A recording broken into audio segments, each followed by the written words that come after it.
You had Jon Gruden, who spoke to Tennessee's coaching staff and the high school coaches that were on campus last week.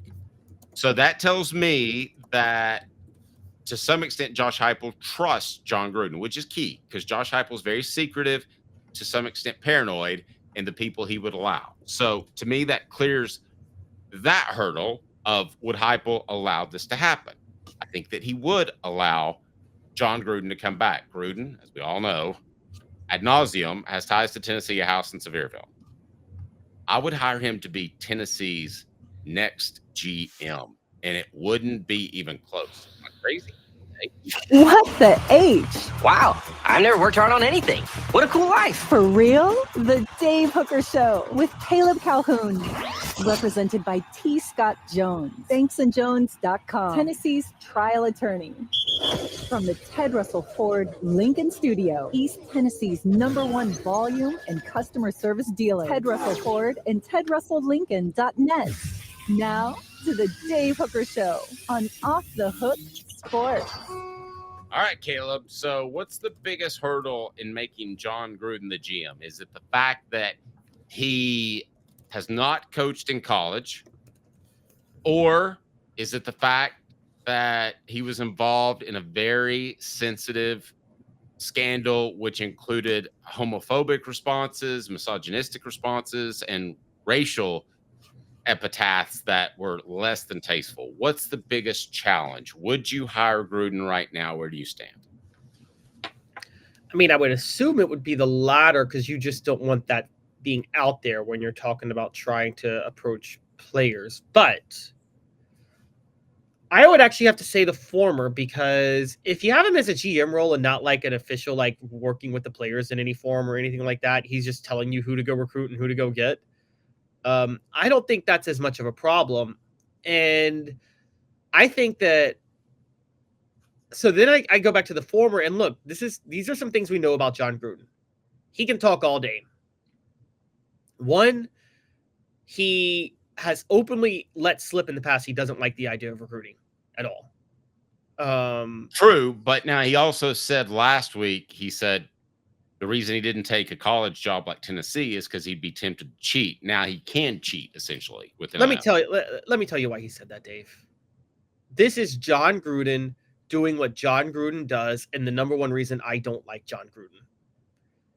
The guy is the girl at the bar that will ignore you nonstop until you stop talking to her. And then she's going to constantly be like, wait, why aren't you talking to me? That's who Jon Gruden is. He goes out of his way to make you court him.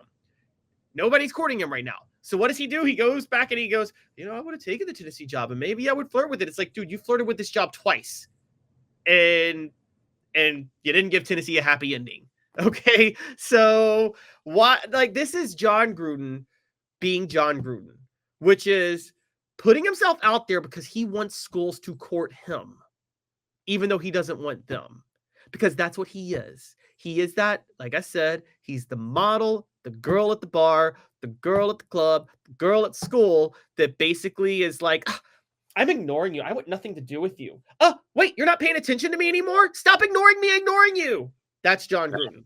And Daniel says Jon himself says he was close and he most definitely would have been in trouble recruiting Dave, bring him back. So, yeah, but the truth is somewhere between what Daniel said and what Caleb's saying.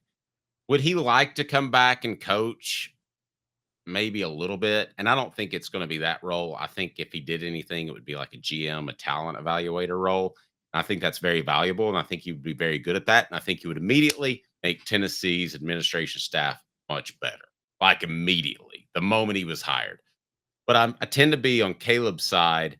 I don't know that Gruden really wants it. I think he likes being flirted with. I think that's where he gets his stuffs and giggles.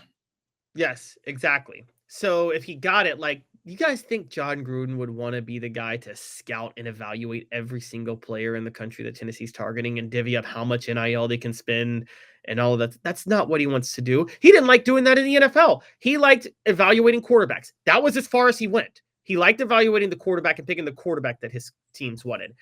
Everybody else evaluated other stuff. Okay, so Dave, you know this in college football, but even less so than the NFL. I mean, I think you and I would both agree. The NFL is much more geared toward the quarterback than college, right? Yes. Yeah. College, you can't just evaluate a quarterback and get your guy and then win that way in college. And Jon Gruden would hate the rest of this. And so, yeah, that's why I wouldn't go for him. And also, Jon Gruden, think about it. Jon Gruden likes to be courted. What is recruiting? It's courting. You think Jon Gruden could court anybody? Probably. If I don't think he would be that guy. I think he would look at we've got Bob Smith and Randy Myers. I think you got one scholarship to give. I think Bob Smith's a little bit better, said Jon Gruden. And Josh Heupel says, okay, I was pretty 50-50 on it. You've been a great talent evaluator. I'm rolling with that. I don't think Jon Gruden would ever want to do that job. No matter what he says, he's a liar who wants to make sure people are courting him. I'm not going to get into all the problematic emails and things he sent and all of that, okay? Just talk Jon Gruden's personality. Look at what former players have said about him, okay? I mean, a lot of players on that Tampa Bay team that won that Super Bowl, Dave, they don't like him. Like, they genuinely don't like him.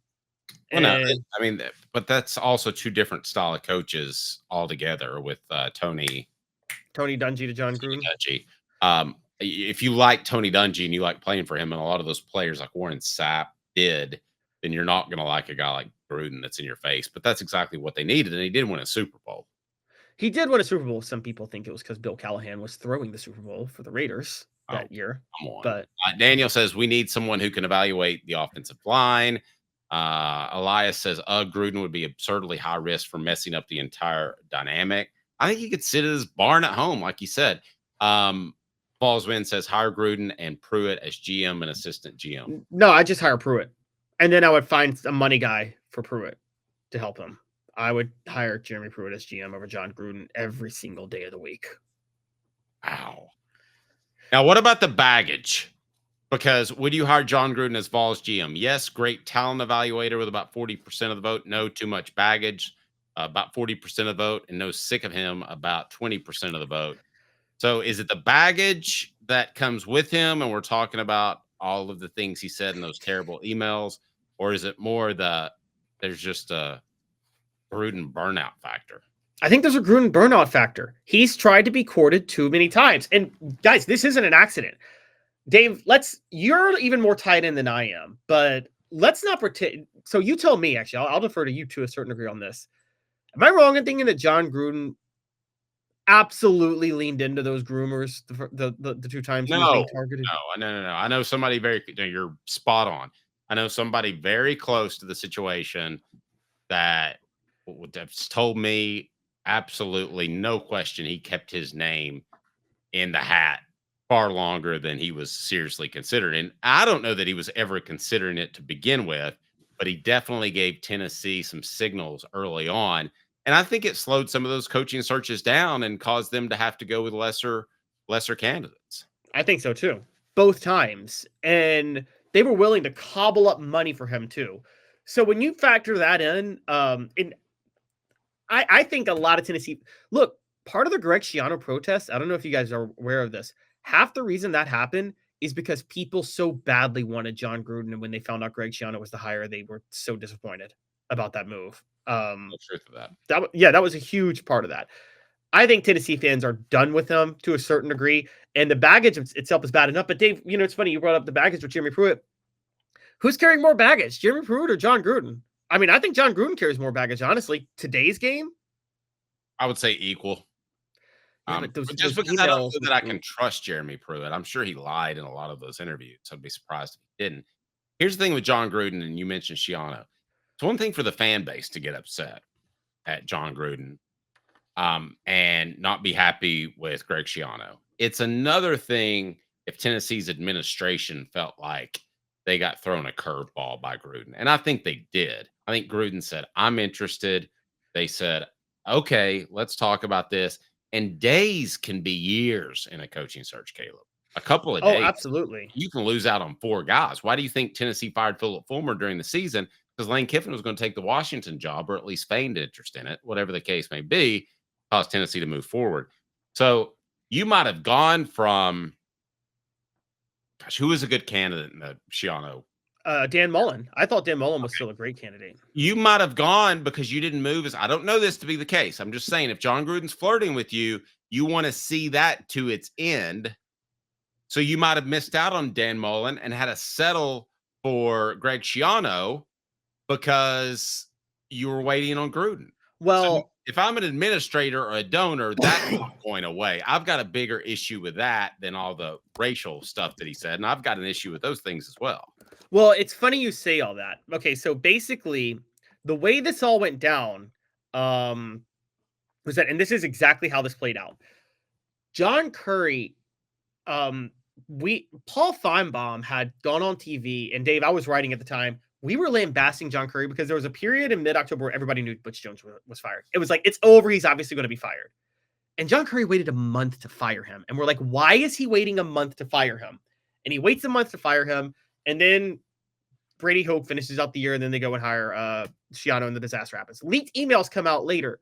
Apparently, it was after John Curry fired Butch Jones, which again was a month later than it should have been. He's targeting Dan Mullen. They didn't get Dan Mullen because guess what? Florida had fired Jim McElwain before Tennessee fired Butch Jones. So Florida was already kind of down the rabbit hole with they were down the fight with Dan Mullen. They were ready. And so Tennessee was kind of left hanging, and that's when they had to do the Schiano thing.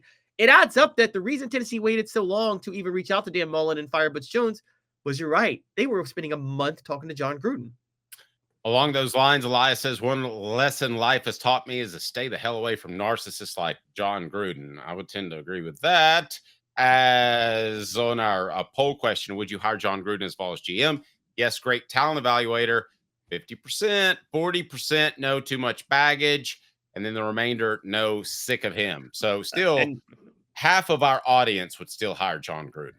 And Elias has a great one. The entire Saban regime at Alabama was dependent on a few hours. I'm going to do like when I get back to my Law 4 videos, guys, I'm going to do a what if Nick Saban didn't take the Alabama job, just to let you know how close that was. Mal Moore only offered Rich Rodriguez because Jimmy Sexton was on a plane and couldn't get back to him to let him know that Nick Saban was interested in the job. So he had assumed that Nick Saban wasn't interested. Jimmy Sexton lands and says, hey, Nick Saban's interested in the job. And Mal Moore's like, crap, I just offered Rich Rodriguez. And then lucky for him, Rodriguez turns it down. And that's how he lands Nick Saban.